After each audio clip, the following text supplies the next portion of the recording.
given my charge from the organizers, quote, museum reactions to current events and how these events impact the ways museums function and acquire their collections, I have taken a fairly instrumental approach with a frankly downbeat outlook.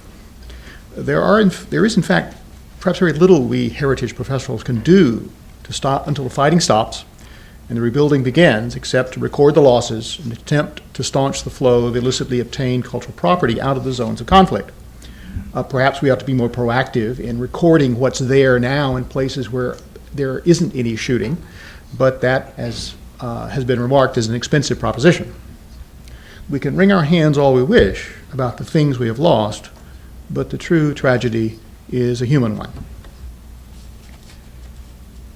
Now, let me begin with some general observations. Museums contain, preserve, and display collections of tangible products of human art, history, and science, the distilled essence of human culture. This is true in the museums of natural history, devoted to botany, biology, zoology, medicine, and so forth, since these orderings of nature, according to human rule, are themselves products of human culture. Natural history museums, however, are rarely the targets of iconoclasts. Museums of art, archaeology, and history are. So a museum, to put it broadly, museums are a civilizational amenity that require three things to exist: a degree of civil peace, a level of economic stability, and a social agreement that history is invested in tangible things representing the past. This third point means that museums of art, archaeology, and history are by their very nature repositories of icons, broadly understood, of representations of art and artifacts, ancient, medieval, and modern.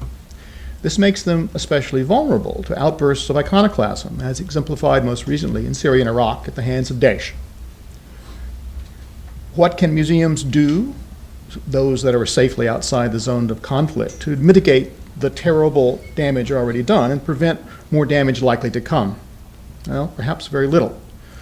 Without civil peace and economic stability in Syria and Iraq, their roles will be limited to protecting their own collections, assisting of their own collections, and assisting in the eventual rehabilitation of museums and sites that have fallen victim to contemporary iconoclasm. Specifically, cooperate with competent international, national, and private volunteer organizations, NGOs, to establish baselines for collections and sites in the conflict zone in order to assess cultural heritage losses. Cooperate with those same institutions to staunch the flow of illicitly obtained cultural property out of the zones of conflict. Participate in the eventual rehabilitation of museums and sites in those regions through international, national, and private volunteer organizations. Sitting here in Cambridge, our reach is not far. Now, what I had to show you are museums in the Middle East caught in the vice of violence. Museums I have some personal knowledge of, save for those in Afghanistan. My fellow panelists have already shown you much more than I can. But relatively few of these museums are victims of iconoclasm, pure and simple. There are broader factors in play. The original Palestine Museum was founded by the Ottoman Empire. It existed in Jerusalem before the First World War. It was captured by the British when they took Jerusalem from the Ottomans in 1917. It formed the core of what became the new Palestine Archaeological Museum, which was captured in 1967, the end of the Six-Day War. It has survived remarkably well. It has been unchanged since that transition, frozen in time. Famously, the National Museum of Beirut, a colonial foundation under the French mandate, was a crossing point in the Lebanese Civil War. It was occupied, badly damaged, restored only in 1999 to its previous state. I can speak about the Afghan National Museum only from what I read.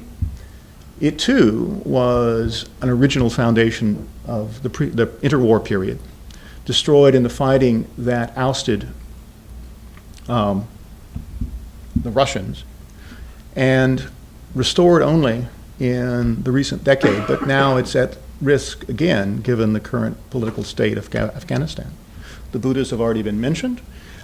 These were destroyed famously by the Taliban in March 2001. One aspect that sometimes gets overlooked, certainly it was a demonstrable act of iconoclasm aimed at a world audience, but it was also aimed at the local residents of the Bamiyan Valley, regarded by the strict Sunnis of the Taliban as heretical Shia Hazaras. So it was both a strike against iconoclasm and a strike against Hazara economy. Often forgotten in the lament over the looting of the Iraq Museum in 2003 is the fact that the Iraqis themselves looted the Kuwait National Museum when they invaded Kuwait in 1990. The museum was destroyed, its artifacts were removed, taken to the Iraq Museum for safekeeping. They were eventually repatriated. The museum itself still has not reopened. We've already alluded to the Iraq Museum. Its looting in the aftermath, the immediate aftermath of the American invasion in 2003. Only now has it officially reopened. This famous image of the Iraq Museum with an American tank in front of it is in fact not the real Iraq Museum, it's the Children's Museum attached to it, but it makes a better image. The Egyptian Museum was at the center of the Arab Spring in Cairo in 2011. It was damaged slightly, protected, as you see, by armed troops led by Zahi Hawass, the recently dismissed Minister of Antiquities.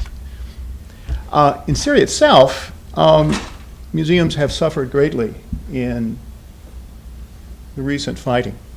This happens to be a site museum at the archaeological site. This is not Mari, excuse me, this is Deir Europos. Forgive me, that was an oversight of mine. But you can see that the site itself, recently opened, has been effectively destroyed. In Deir ez-Zor, also a center of fighting, there was a regional museum.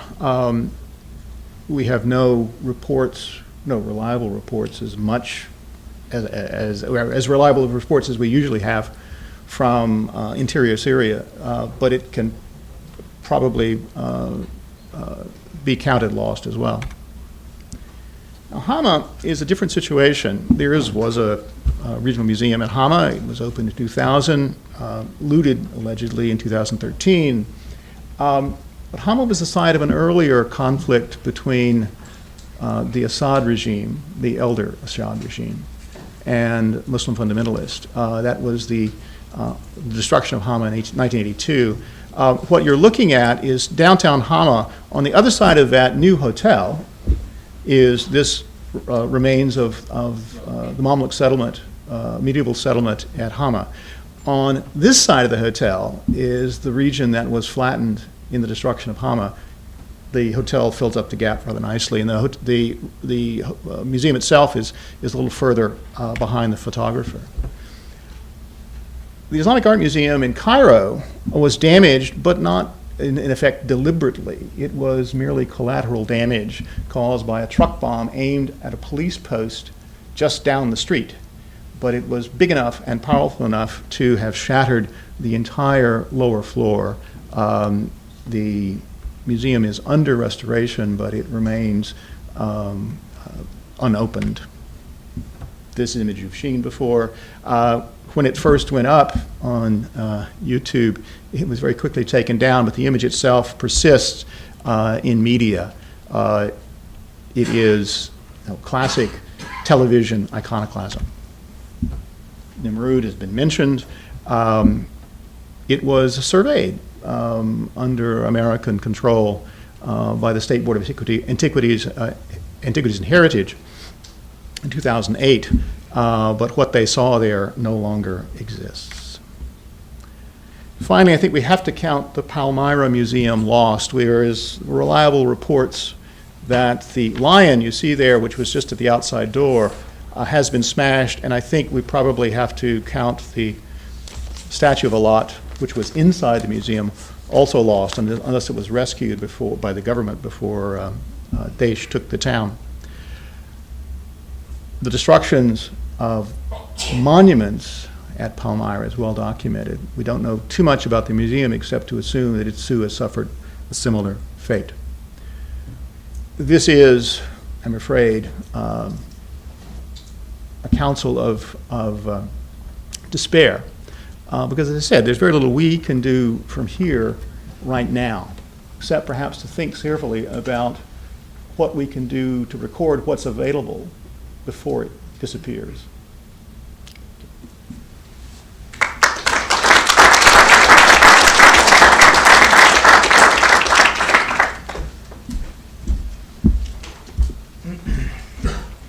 Okay, thank you very much, Joe. Yeah, it's well, thank you for adding yet another layer of complexity, but also, well, sharing pictures. We've seen a lot, especially people involved in this gathering of data collection, let's say. And it is true that we're constantly fighting with this idea that there's not much we can do about it. And so many systems are being put in place, like 3D collection, actually 3D data collection as well, to try to gather as much information before it gets lost. But it remains sort of sometimes feels like it's an uphill battle. So we have a few questions, first for Joe, and then we can open a larger discussion until we go to the break. Any question?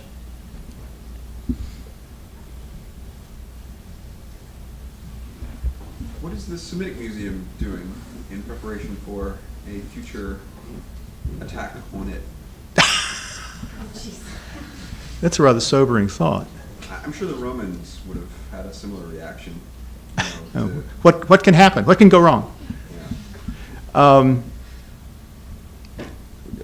Quite frankly, it's difficult enough just to keep up with our day jobs, rather than thinking about the future.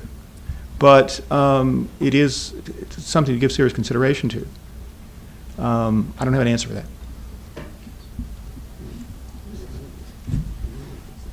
Suzanne. In the light of Peter's talk, I mean, what I always wonder, and that's something I should know myself, but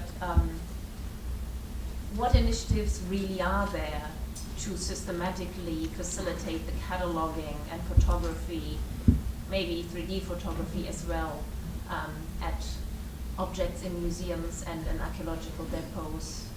Because if one thinks of the destructions in Iraq over the last decade, a lot of the material wasn't even properly catalogued, photographed, measured, so that not only are the original works lost, but the information is lost as well. And that's a detail that's often lost track of in the laments about what happened to the objects in the Iraq Museum. Not only were the storerooms looted, but the records were destroyed. And that really is how museums maintain intellectual control over what they have. And given a Sibylline choice between, do you want the artifacts or do you want the records? I think I might take the records and let the artifacts go.